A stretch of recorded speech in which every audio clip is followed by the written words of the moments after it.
To know what it is.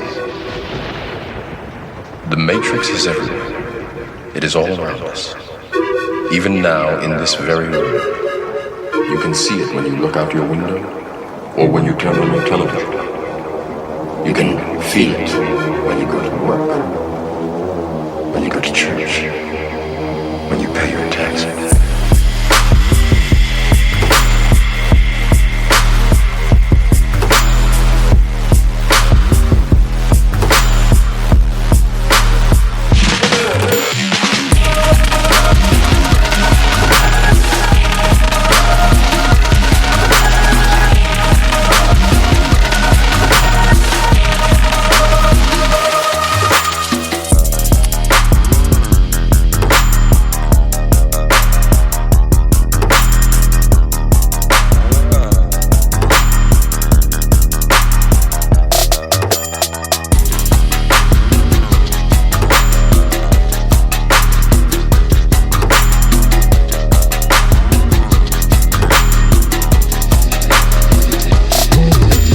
It is the world that has been pulled over your eyes to blind you from the truth.